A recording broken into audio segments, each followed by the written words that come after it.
If you've ever had an older brother that was like 5 years older than you, or that big meathead friend, you know, that used to put you in a headlock and give you a noogie, like an uncontrollable noogie that you couldn't get out of, like you thought he was gonna like pierce a hole in your head, like that type of noogie. That's how I feel about the S2000 Miata debate. The Miata is always gonna be the little brother to the S2000. And the S2000 just gives it noogies until you can't stand it anymore, man. And there's nothing you can do to get out of it. I think with the release of the ND Miata, they got really close to the S2000, but they didn't give it enough edge. They didn't make it sharp enough. They just didn't accomplish what I think they could have done. And that is finally dethrone the S2000 from best modern roadster. I mean, this car, let's go over what Honda Motor Corp did with the S2000. I'm driving a 2001, it's an AP1. This is the 9,000 RPM redline car with the 2-liter. The engine is called the F20. It was 240 horsepower, 152 foot-pounds of torque, I think, and had the most horsepower per liter of any production engine, actually, at the time when it was released, and didn't get dethroned until Ferrari introduced the F430. And that car was about $250,000. So the actual engineering that went into this car is absolutely outstanding.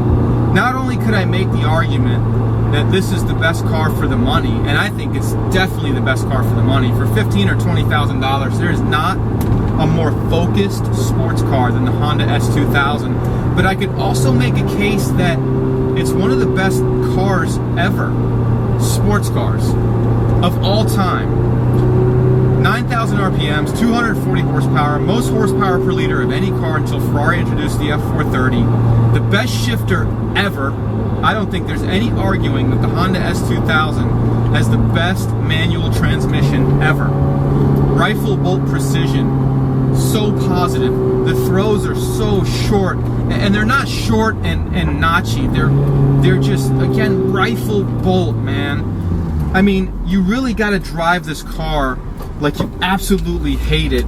And once you get used to driving a car at 7,000 to 9,000 RPMs, let's do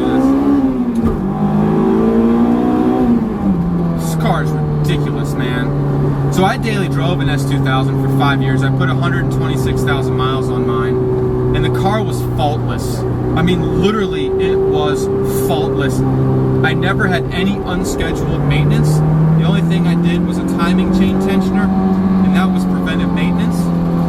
Other than that, stock clutch, you know, no problems out of the thing. It's just hard to believe how reliable these are, considering you're floating around 8,000, 9,000 RPMs all the time. The way the entire car is laid out, from the way it looks to the interior, the ergonomics, I mean, this is one of the most driver-focused cabins of all time. Everything is centered around the driver. Everything is ergonomic. Everything is literally an inch from your fingertips. So when you're on the steering wheel, I can get the HVAC controls, I can get the stereo, the volume. I don't have to move my hands off the steering wheel. When I'm on the shifter, I can control the radio. My elbow is perfect position and perfect height on the center console. The wheel doesn't tilt or telescope, but it's in perfect position. I'm 6'1", it fits me absolutely perfect. They have plenty of room, plenty of clearance. I do feel a little tight in the Miatas, but this thing is an absolute gem. I think Honda, you know, the engineers went out to do one thing in this car, and that's create an affordable sports car. They didn't care if it had room in it. They didn't care, you know, how comfortable it was. They literally wanted to make the best sports car, and I think they did it. And at the price point, it's just absolutely phenomenal. Like, if this car was limited production, like an E30 M3 or something, where they only made 5,000 of them, or an NSX or whatever the case, they made a lot of S2000s. If it was limited edition, this car would be worth a lot of money. These would be $40,000, $50,000, $60,000, $70,000, who knows? The way the car market is going, cars like this are disappearing as manufacturers don't get to make them anymore with all the new standards and regulations. You know, the current ND is the closest thing I think you're going to get if you want to buy a brand new car. to the S2000. But after substantial seat time in the ND Miata, you know, in my last video I did call it a draw between the two cars, but after being back in the S2000, just that specialness of this car, the Miata, is missing.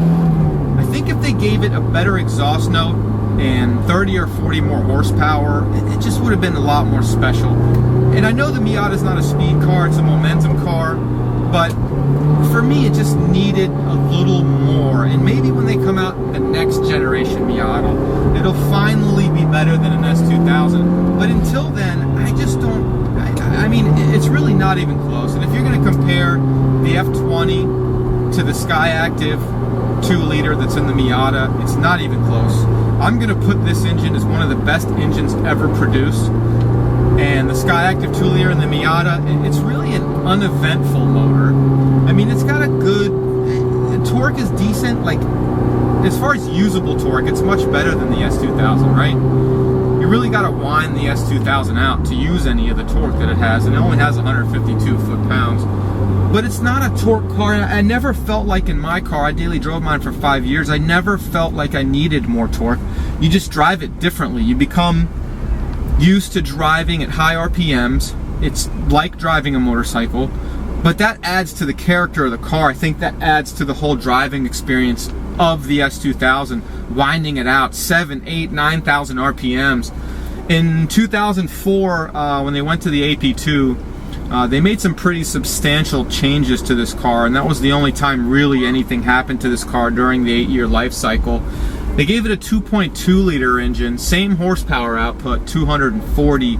They increased the torque 10 foot-pounds, which was pretty welcome addition. Like I said, I never missed having torque in mine, but you did feel the 10 foot-pounds extra.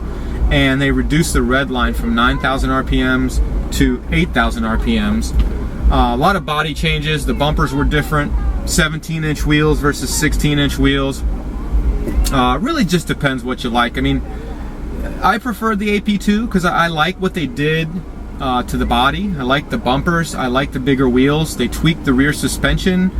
But the AP1 is growing on me. I think I'm starting to dig the more elemental, basic look of the AP1. You know, with the little 16-inch wheels and stuff. I think they look pretty good. I think it's a car that isn't just aging well, but it's becoming better looking with age. It really is.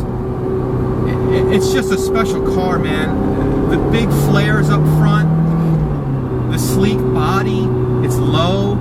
The way you sit in it is perfect. Again, the cabin is amazing. It's so driver focused.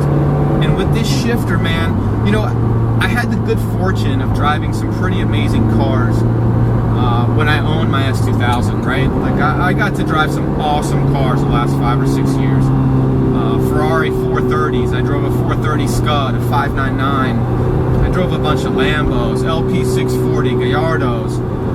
Had a lot of seat time in different Audi R8s, the V10s, the V8s. You know, and I always remember getting out of those. I was daily driving my S2000 at the time. And on the walk back to my Honda, like in my head, I would be like, this is gonna suck, you know? Like, I wish I could have this Lamborghini. After coming out of these exhilarating cars, these V12s, and just, they're so in your face, right? And everybody's looking at you, and all that is just, you know, you're walking back to the Honda like, this is gonna suck, you know? But I always remember getting back in my S2000, and not only was it awesome, but in a lot of cases, I thought the S2000 was better, especially than a lot of the dual clutch cars, you know? The dual clutch cars, just not as much fun. I mean, this car has the best shifter ever. I'm gonna go ahead and say that. This is God's shifter. If God came back and made a car and made it perfect, he might use a different engine.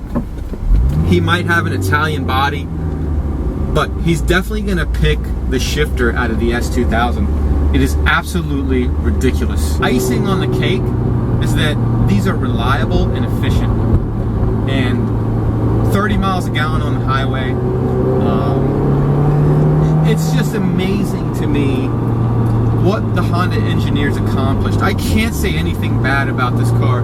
The only flaw this car has, and it almost deterred me from buying one actually, and that would have really sucked, because the S2000 was probably the best motoring experience, the best car ownership experience I ever had. But the only thing that deterred me from buying one of these,